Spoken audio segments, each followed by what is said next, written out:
જોઈ લ્યો આ BS7 સાયલેન્સર છે. હવે ભાઈનું એક્સિડન્ટ થયેલું હતું. જોઈ લ્યો એક્સિડન્ટ કેમ થયું છે. સાયલેન્સર આખું ફેલ થઈ ગયું છે. કાંઈ બાકી નથી રાખ્યું. હવે એમાં કરવાનું જ શું, આ સેન્સર છે ને એ સેન્સર આ BS7 આ ગાડીનું જ છે. બાકી બધું એને રિપેર કરાવી લીધું છે. પણ સાયલેન્સર હવે એ લેવાય છે BS4નું છે. BS4નું 2019 લગી આવતું ને. હવે આપણે આમાં આઈડિયો લગાવી અને સેન્સર ફિટ કરવાનું છે.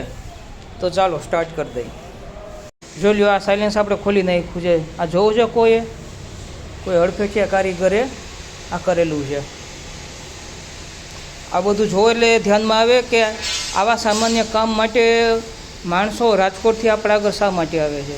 આવી રીતના લીકેજ હોય ને એટલે તમને ગાડીનો સાચો અવાજ ખબર જ ન પડે.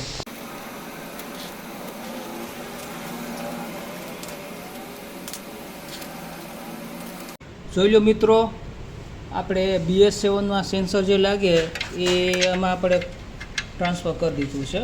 હવે આપણે સેન્સર આમાં ફિટ કરીશું. થઈ ગયું. આ ભાઈ મને પાનું લાવતો. હવે આ સેન્સર પછી છે ને અહીંયા ફિટ થાય ને, ક્યાંથી થશે, અહીંયાથી આમ રેડી. હાલો ફિટ થઈ ગયું, બરાબર છે. આ અહીંયાથી આમ આવે. હાલો હોય ગવા રેડી. હાલો હવે આને આપણે ટાઈટ કરી દઈએ.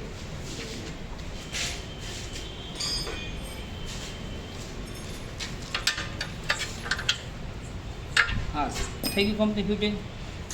હાલો રેડી. હાલો હવે એકવાર સ્ટાર્ટ કરી દો તો ગાડી ચાલુ કરો તો.